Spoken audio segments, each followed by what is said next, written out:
Hi there guys, my name's Philip, this is Moscow Connect. Welcome back to the channel. For those of you that don't know who I am, I'm a British guy here in Moscow, Russia.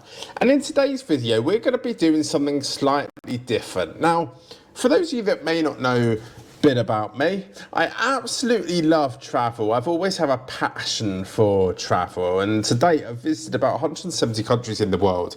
And there's one kind of niche that I absolutely love on YouTube, and that's aviation YouTubers. You know, I know Noel Phillips, for example, quite well. There's a few other creators that I've been in touch with over the years, and I've watched on YouTube myself. I noticed a video recently from Josh Cahill. He's a German blogger, German aviation YouTuber. And he posted a video a day or two ago regarding his experiences on the Russian national airline Aeroflot post-sanctions. Now, I thought that was really interesting. I haven't watched the video yet because I thought, you know what, before I watch the video, wouldn't it be cool if I react as a British guy, as a Westerner, here right now in Russia? Wouldn't it be cool if I react to Josh's video and give the perspective of a Westerner who's actually based here in Russia at the moment after sanctions, that travels on Aeroflot quite a lot, quite a good amount of time, and let's see what Josh gets right, what he gets wrong, what we can kind of open a bit of a debate about. Like I say, I watch Josh quite a bit. I like his stuff. And like I say, I've not seen this video. And a lot of Western YouTubers, should we say, put things out regarding Russia and some of the Russian airlines and this, that and the other that may not potentially be factually correct, and wanted to give you my insights as a British guy here right now. So stay with me to the end of the channel to find out what I think. I'm going to be giving you a bit of commentary along the way, and just before we get going, I'd really appreciate it if you can do me a favour and subscribe to the channel. We're on 13,500 subscribers almost now, nearly hit the milestone of 15 subscribers, so I'd really appreciate it if you could continue to support me. It really helped me out with the YouTube algorithm if you help share, like, subscribe, all of that good stuff, and don't forget to turn on bell notifications so you're the very first to hear whenever we upload a video. Anyway, that's enough of the intro. Let's get to it. This is John. So we can't land at the moment because of Ukrainian drone strikes on Moscow. Flying the heavily sanctioned flag carrier of Russia. Maybe later. Okay. Well, that's good. Thank you though. Today we are flying to the world's most sanctioned country, Russia. A trip with many challenges, including Ukrainian drone attacks. Well, yeah, I mean, straight off the bat, I don't know if it's quite as sanctioned as North Korea. I might be wrong, but I don't think it is. I know there's a lot of sanctions. There has been, obviously, since 2014. A lot of people think from 2022, but it's actually been a lot longer than that. And Russia's really adapted very well, actually, to living under sanctions, which don't really affect anyone here so much at the moment. But it's just one little thing I picked up on there. I don't think it's the most heavily sanctioned country. That kept us holding for hours. But no access to spare parts and software updates. Russian airlines have to cannibalize existing planes to keep them in the air, adding another hazard to today's trip. So please join me on another aviation adventure flying the Russian national airline Aeroflot.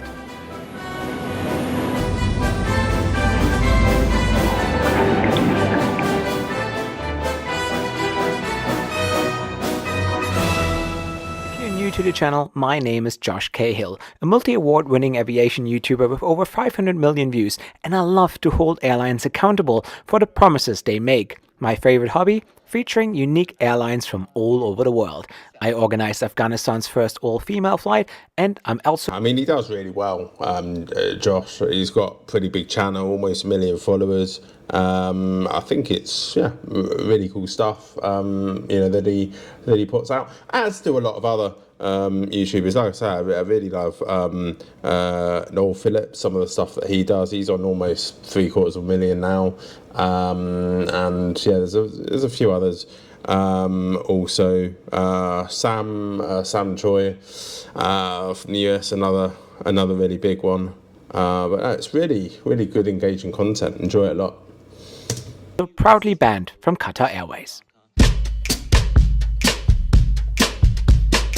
Yeah, banned from Qatar Airways. I'd quite like to chat with Josh about that. I don't know how you actually get banned from an airline. I mean, was that from filming on Qatar Airways and they didn't like it, or was that another reason? Josh, let me know in the comments below if you watch the video. Today's trip starts in Thailand, one of the few countries left Aeroflot Yeah, straight away I can see Bangkok. Absolutely love the city. Love it. is allowed to still fly to due to the ongoing war. But Yeah, is it though? I don't think it is. One of the few countries it's still allowed to fly to. No, it's pretty much Europe Aeroflot isn't allowed to fly to.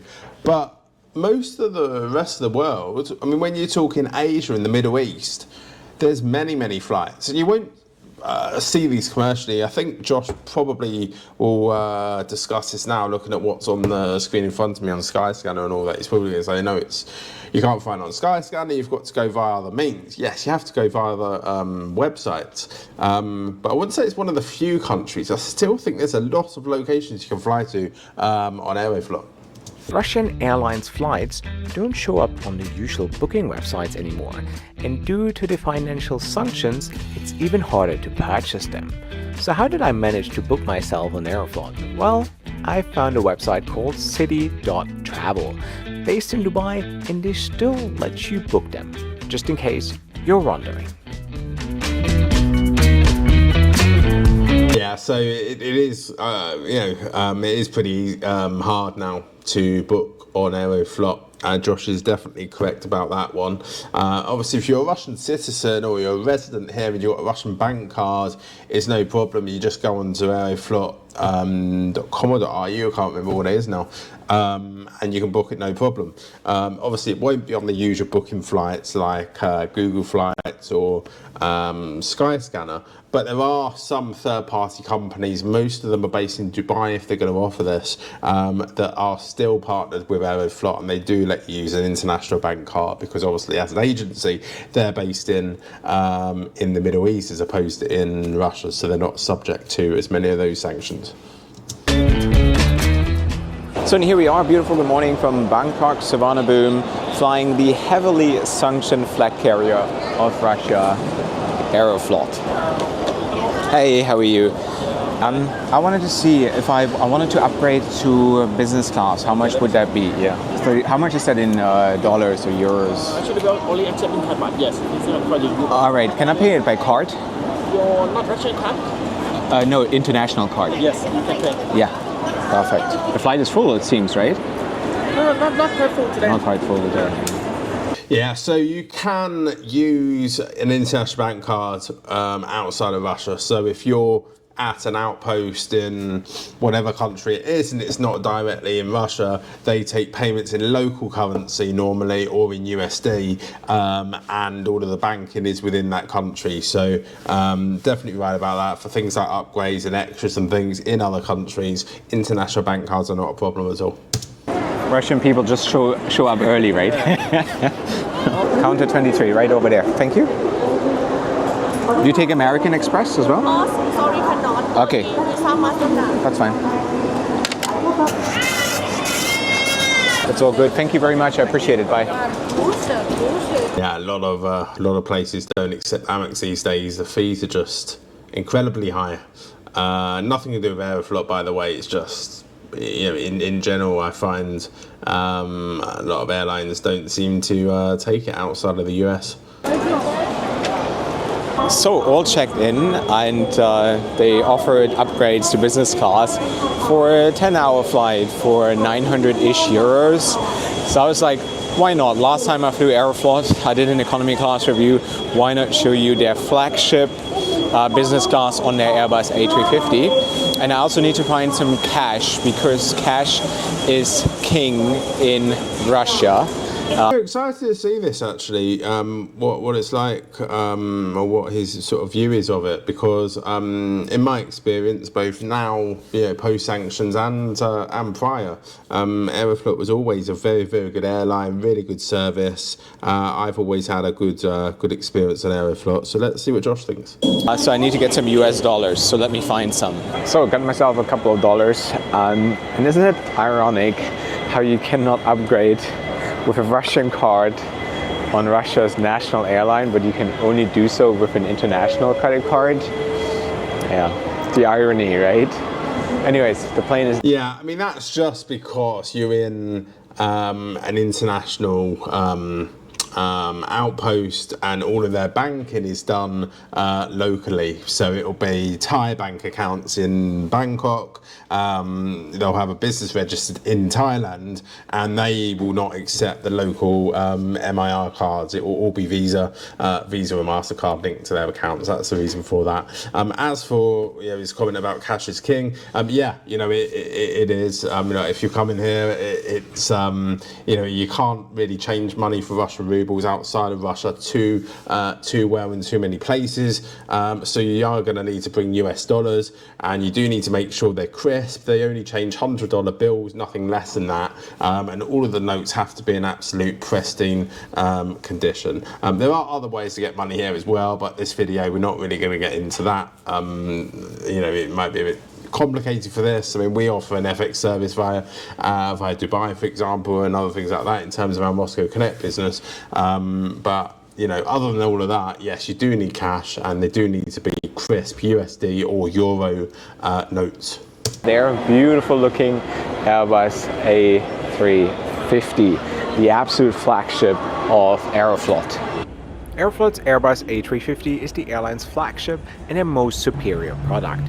Originally 22 were ordered by the airline, but only 7 ever delivered, as all outstanding deliveries were cancelled with the beginning of the war. A few of them are flying for Air India as well as Turkish Airlines now. Hi, how are you? Hello, thank you. 3A, thank you. And this is it, Aeroflot's business class, and I gotta say, it looks pretty impressive. It features 28 suites in a 1-to-1 configuration. Yeah, I mean, the A350 is lovely. 1-to-1 configuration, can't argue with that. They're in that, that typical A350 suite configuration. Has it got sliding doors? I think it has. I haven't quite seen yet, but yes, overall, love the A350. Really good model of. That's very nice of you. Thank you.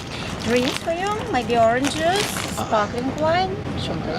Some sparkling then, I guess. Yeah. Okay. Thank you very much. Just to answer my previous question, yes, they do have the sliding doors on them. So yeah, that's really good to see. Really nice product. 50, and it's a stunning cabin. The colors, the mood lighting, and the crew is sensational so far. Very nice, very kind, almost over the top nice, not complaining at all. So yeah, but it's a classy, great product, and I really can't wait to see what it's going to be like on the next 9 hours flying to Moscow. I was giving an amenity kit already, as well as slippers, a glass of champagne, and a bottle of water. And yeah, so far so good. And Aeroflot also found a very nice solution for the missing armrest here. I have like a little bit of a very firm leather pillow, which you just put here, and it kind of replaces the armrest, which is really nice that there is no armrest, because every time you go flat, it takes so much space away from the flatbed experience. So I think this is actually a really cool solution. Look at this. plane is quite a masterpiece, and to be honest, I was quite impressed by both the hard and soft product. And considering that this is the most sanctioned airline in the world, it beats most of the airlines of the countries that are sanctioning them.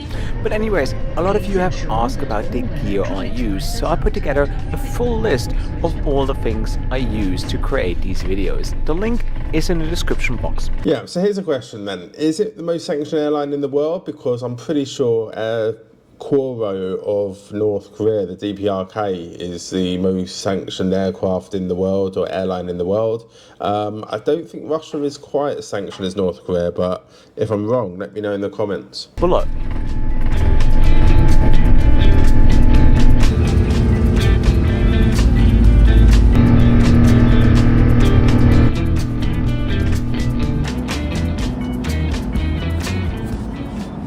Hey, how My are name you? is Kate, and what is your name?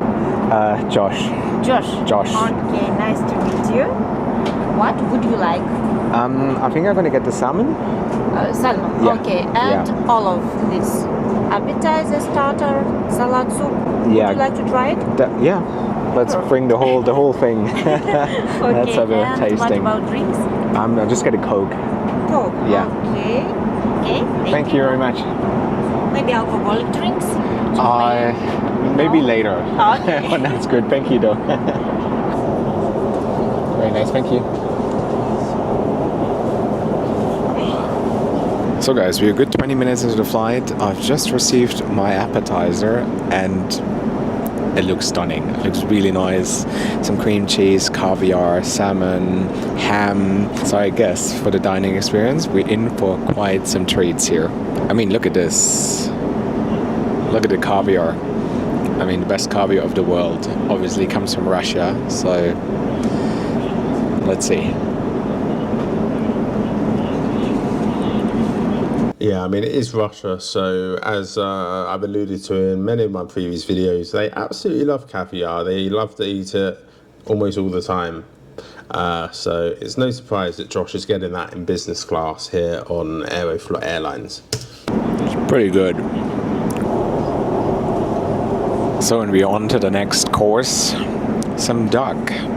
Asparagus, ham, fruits. Presentation, 10 out of 10.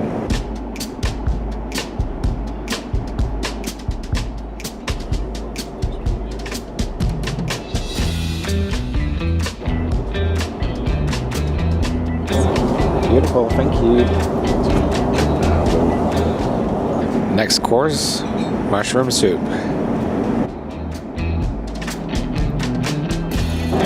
That looks really good. Thank you very much.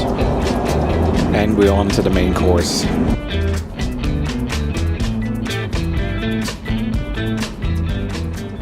Also, and to finish everything off, some ice cream. The dining experience here on Aeroflot was fantastic. So the food quality was outstanding. But what I appreciate the most was the service, you know? No long break in between courses. It was like bam, bam, bam, bam, bam. And this is how I usually like it. So I can like make the most out of my time, you know? I eat, then I chill, I lay down, I enjoy the in-flight entertainment. This is how I like flying, right? So this experience was tailored especially for me, and I know some other people have different preferences when it comes to service. So let me know in the comment section below what you think. How do you like it? Do you like to take your time while you eat, or you just want to go bum bum bum and have your courses, starters, main, dessert, and then just lie down, perhaps have a glass of wine and watch some in-flight entertainment? Let me know what kind of person you are in the comment section below.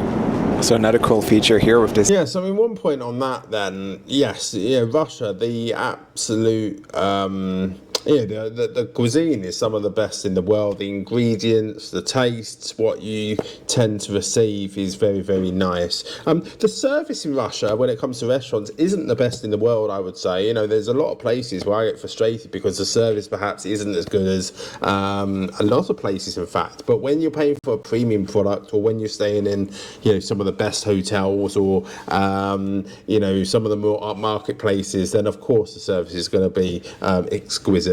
And obviously Aeroflot Russian Airlines is is not like no other, especially in business class. So not surprising he got a good service there. Seat is that you have a door. So let me show you how it works.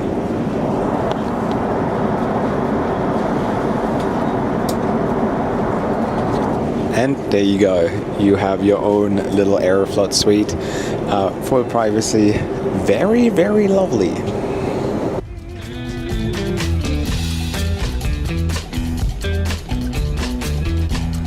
Reminds me of the British Airways Club World Suites, actually. The business class Club World Suites. Very similar to my experiences on them. There's probably a few other airlines as well, I believe. I think the China Eastern one that I went on recently from Guangzhou to Moscow had a similar cabin. That was another A350. They're probably all pretty similar, but definitely reminds me of BA.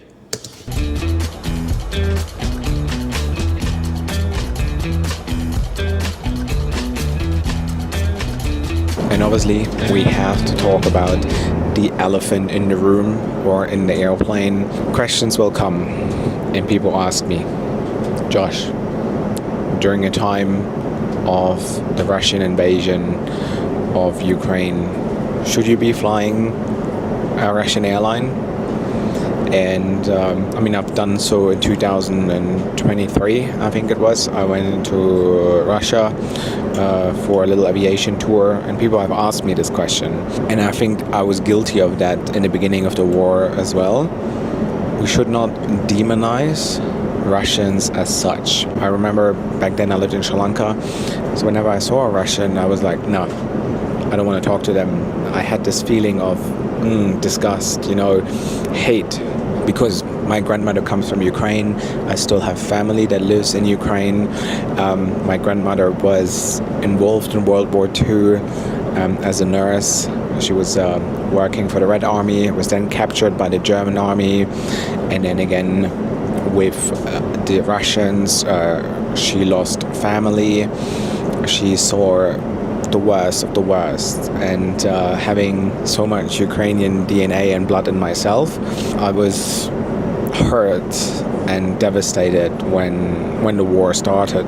But then I quickly realized that it is wrong just to hate Russians because they're Russians, because then I wouldn't be better than the Russian army that invaded Ukraine and has killed hundreds of thousands of them. So I started to talk to them, I started to listen to them, and most of the Russians that I met since the war, or like all of them, they are against the war, they're against the killing, and they are sad that the world has changed for them overnight.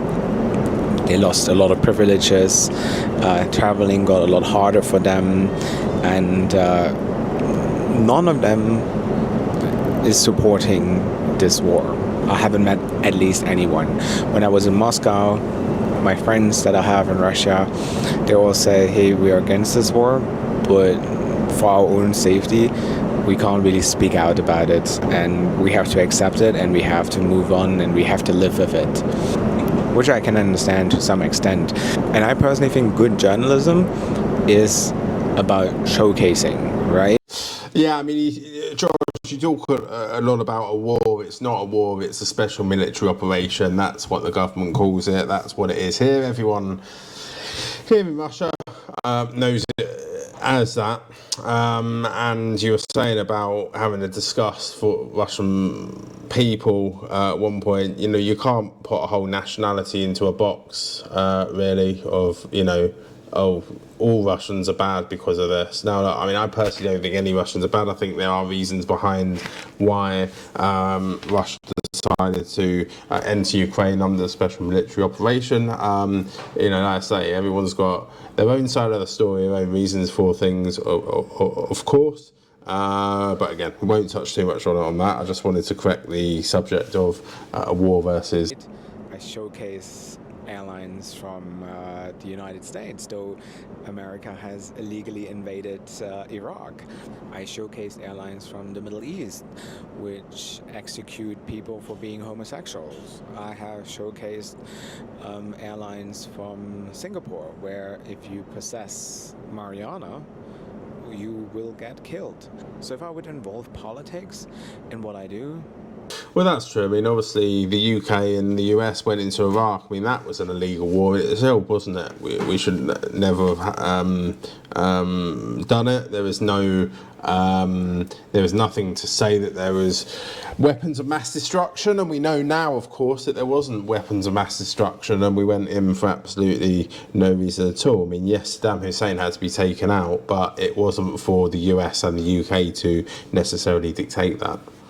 I would be grounded. I couldn't fly a single airline, you know. But my job is to showcase you these airlines, and of course I get on a flight, on an Aeroflot flight, and I don't feel 100% comfortable, right? But all this bias I have to put aside and be neutral the second I step on board, because that's my job. I showcase airlines from all around the world, so you can make decisions. You can see what it's like to fly Aeroflot in 2025, and this is all it is for me. So yeah, I hope that makes sense. I hope you understand my point of view, and if not, then, well, bad luck. I mean, this is the world. Some people might not agree with my point of view, and that's the beauty of the world that we live in, right? That we live in societies where we can have different opinions, right? And we don't get locked away for it. So yeah, I don't know if you have something to say and you might have a different point of view, or you agree, or whatever you want to get off your chest. Let me know in the comment section below. I would love to hear your point of view as well.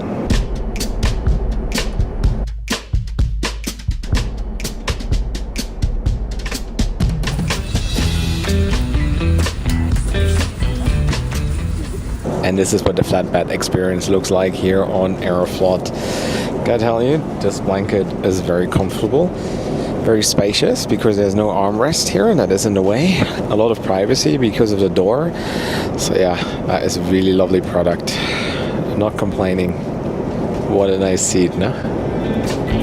No, they're really nice products. Those A350s, and like you say, feels like you got way more space. There's no armrest there. There's privacy. There's a sliding door. Very nice product. Definitely one of Aeroflot's best, or if not their best, best model of aircraft.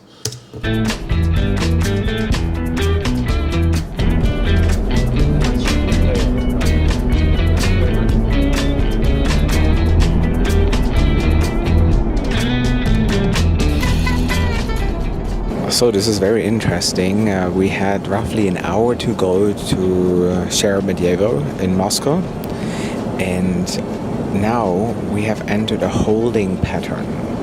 So we've been circling in the same position for a good 10 minutes now, which is usually not normal. I mean, you get that when you're 20 minutes out of the airport because it's busy, it's a lot of traffic, but not an hour out of your destination. Don't really know what to make of it, but we've been holding here for a good 10 minutes already. As you can see, the plane is just circling,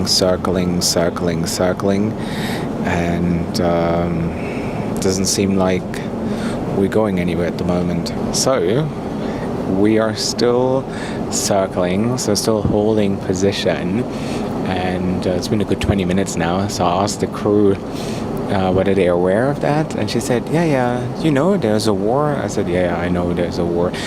Yeah, I don't know where they are on the map. Maybe he'll show us in a little bit, but it can happen. I mean, at the moment there's a lot of drone strikes, for example, drone attack. I mean, I know the one of the topics in the videos was drone attack, so I assume it's something to do with that. Yeah, it happens a lot. The airports are closed a lot. There's a lot of delays. There's a lot of holding patterns at the moment, given the times we're in. So yeah, she said the reason is that right now there's drones attacking Moscow. So the airspace is temporarily closed, but she said it should be done in like 20 minutes. But yeah, she said that happens quite often. So, but I shouldn't worry. So I won't. I mean, I don't. But as a frequent flyer, you kind of notice these things. Now, when you've been holding for too long, you're like, something is wrong here. And then you put one and one together, you know. So I said, yeah, I really hope those drone strikes don't last all day and that we don't get diverted to some other city in Russia and then missing my onward flight, because that would be quite a shame, because my next flight is on Belavia, so I'll be flying their Airbus A330, the new one that they smuggled into the country. Fascinating story. Definitely don't want to miss out on that flight, so hit that subscribe button right now if you don't. And yeah, so I hope that we eventually make it to Moscow today. Very interesting though, Josh. So you're actually entering Moscow, I mean, or entering Russia. We'll find out in a little bit, I guess. But I thought you weren't coming here at the moment, so it's yeah, surprising to see if you actually enter, or maybe you're just transiting. But I would have thought if you're going on Belarus, you would have then had to exit on Aeroflot and then re-enter. But maybe not. Maybe we'll find out. I don't know. And we would continue to circle and circle and circle. The official excuse: heavy traffic in Moscow airspace. I was slightly getting worried that the pilot will divert this plane to either St. Petersburg or elsewhere, which would be a big blow to my travel plans. So I'm not sure at what point it starts to become critical and we need to look for an alternative airport. Planes, they take like 2-3 hours of extra fuel with them, probably even more, because these kind of things happen quite frequently in Russia these days. So yeah, let's see where we gonna end up today. So now something happened. We changed directions, so we're circling. I think we were going clockwise and now we're going anti-clockwise, but still holding. And while we wait to continue our journey, I thought, why not show you the lovely amenity kit Aeroflot provides to its premium passengers. My favorite item?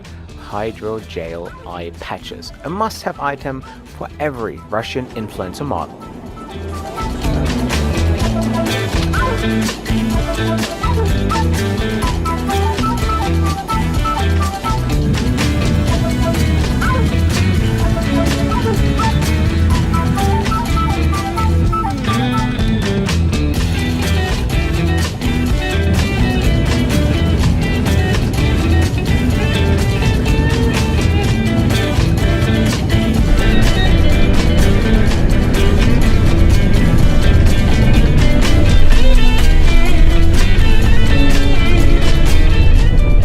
So, and here we are. Welcome to Sheremetyevo International Airport here in Moscow.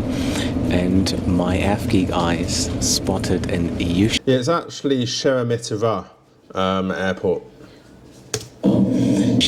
62, a very, very special bird.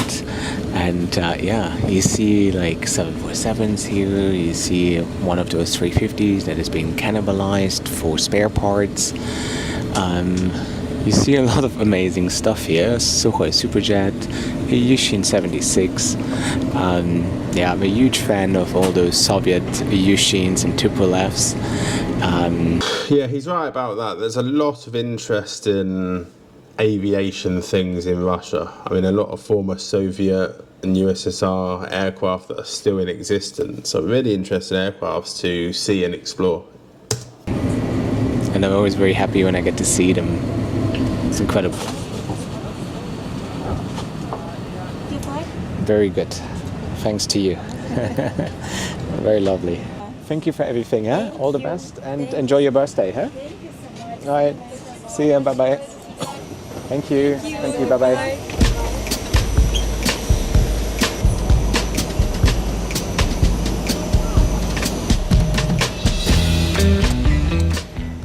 My flight on Aeroflot was excellent. It was in fact a world-class product and right there with the great airlines in the world. But now I was starting to get a little worried because last time I visited Russia, the border police wouldn't make it very easy for me. And though it's only a transit, Russian border force still checks your passport, and if they happen to not like my previous reporting on the Russian aviation sector, I could be in big troubles. So let's see how it goes this time around. Josh, you worry too much. It's not like that at all. You can say what you want, you can report what you want, you can give your honest opinion. No one's going to care about that. You know, they're going to care about if you've done something dodgy and you're the kind of person we don't want in the country. But I mean, looking at what you've been up to, I don't think you're going to have to worry too much about that. Like you say, you're transiting anyway, so it sounds like you're not actually entering Russia. They're not going to pull you over. Don't be silly, really is what I would say. People can have this perception that you can't say what you want in Russia. You can. You can say exactly what you think. A lot of people don't. A lot of people actually, they're too scared to actually say how it is. You can actually do that. There's more freedom of speech probably here in Russia than there is anywhere else in the world.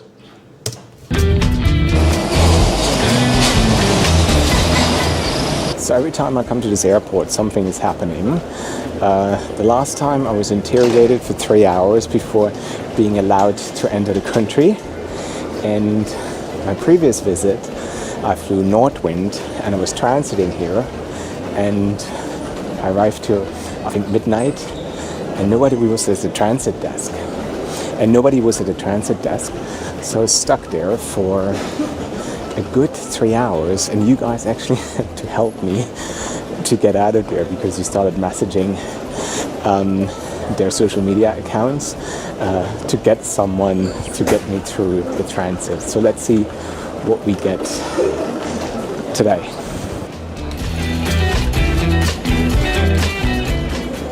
Here we are, I made it.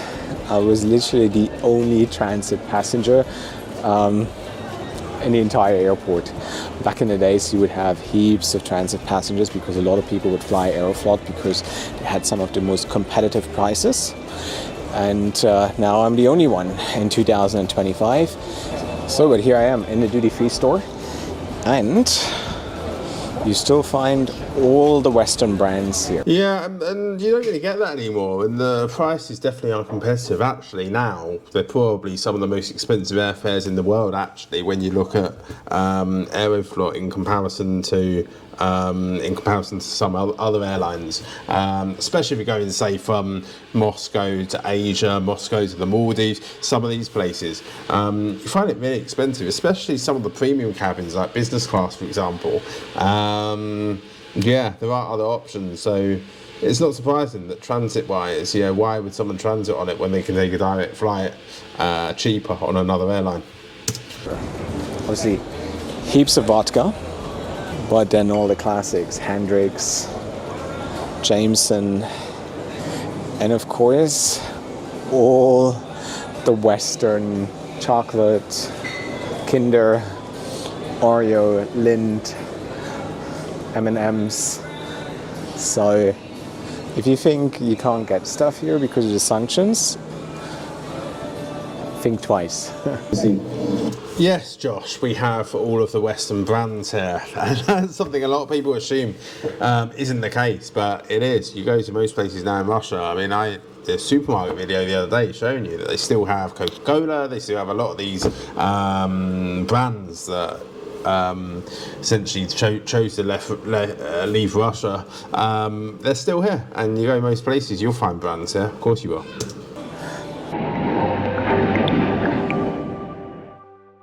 While I have the attention of my Russian subscribers, I have a very strange place I want to visit in Russia, and I need your help.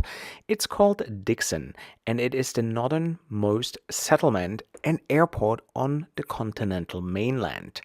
It's a pretty bad looking place, but I love weird stuff, and it has 2 weekly flights on an Antonov 24 of Karsavia.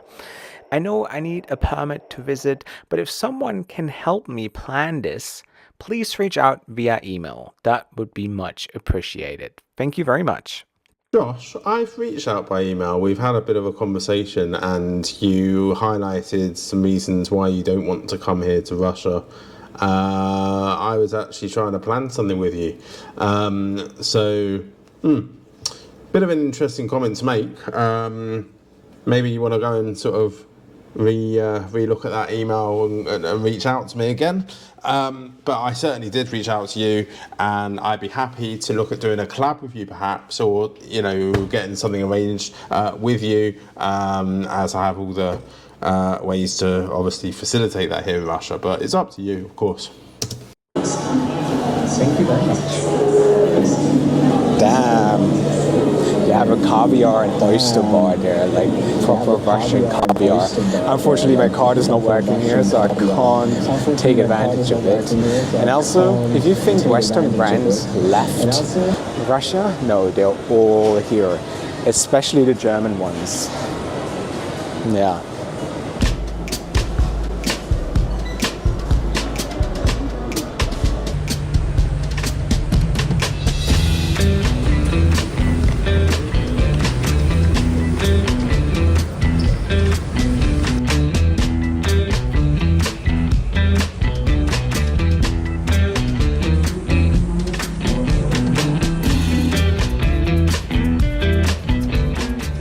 And of course, as usual, when I get to this airport, my onward flight is always a remote gate, flying to Istanbul now on the 737.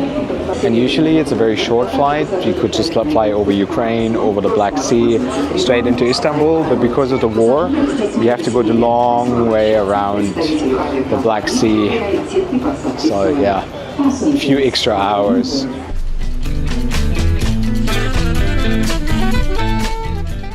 Now it's time to board our second flight of the day from Moscow to Istanbul on Aeroflot's older 737-800. 37 of them are still active, but the plan is to replace them with Tupolev's 2214, of which the airline ordered 4. Yeah, so if you take Aeroflot to Istanbul, the flight time's a lot longer. If you take Turkish Airlines, it's not. It's about the same, 4 hours as it always was.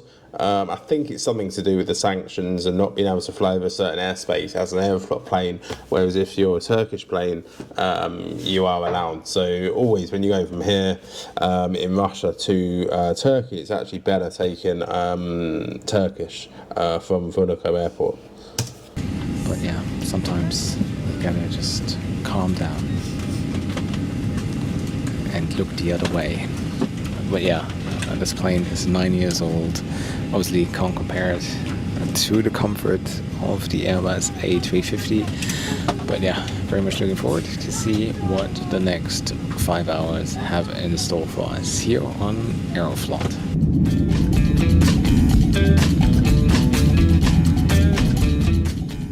We climbed out of Moscow, and to be honest, the seat and the entire plane was super packed and uncomfortable, and it took forever for the service to reach my row, and I did what everyone would do in my situation: pass out and sleep until landing.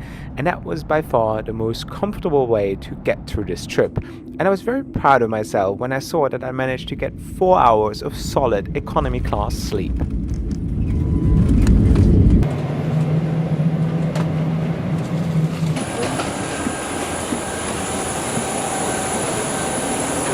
So here I am, it's 5 a.m. in Istanbul, just went through immigration, and let me summarize my experience on Aeroflot today. The Airbus A350 flight was probably one of the best business class flights I had in a long time. Very great hard product. I love the seat, I love the privacy, the dining experience was sensational, and the crew was very, very lovely, very, very kind. So they did a great job. And given that this is one of the most sanctioned airlines in the world, they really outclass a lot of Western airlines. So it was really great to see that it is such a lovely product. The second flight on the 737 was what you would expect from an overnight flight on a narrow body plane, sitting in the last sitting on the last seat in economy class. So I'm glad I slept through most of it. But the only downside is probably the transit experience in Moscow, even though it was easy and smooth, due to the fact that you can't use your cards there due to the sanctions. It might be a little bit inconvenient for you. So that is the only thing is though, Josh, you were literally in Bangkok telling us about the fact that you had to get US dollars to take to Russia with you. But then complaining about the fact you couldn't use your bank cards when arriving in Moscow, why didn't you take some of the US dollars, exchange it at the airport for rubles, and then use those rubles in order to make purchases within the airport? To the country, and it's operating now between Istanbul and Minsk. So this is going to be a very exciting video. Oh, okay. So you're taking the Belavia airline from Istanbul. Sorry, I thought you were taking that previously from Moscow, but then obviously you showed us you took the other flight on Aeroflot with that connection, which would make sense. So I'm guessing you're then going on to Minsk on Belavia. So yeah, that should be another interesting one. Yeah. 5. Give me the answer right there. This is it. I am off to the hotel. Have a good night.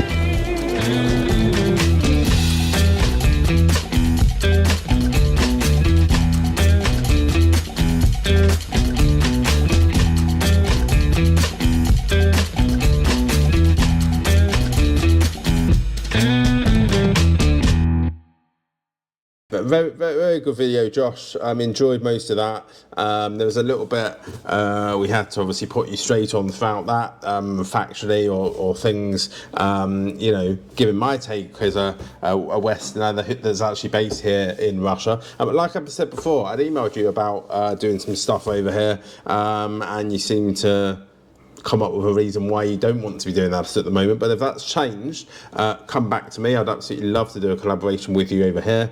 And look, I'll put the links to Josh's channel down below, so you can obviously subscribe to him if you like the content that you've seen here.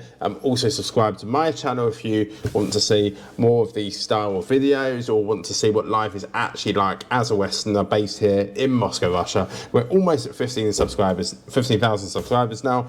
Would appreciate it if you could help me achieve that goal. But until then, guys, do svidaniya, and we'll see you all in another video very soon.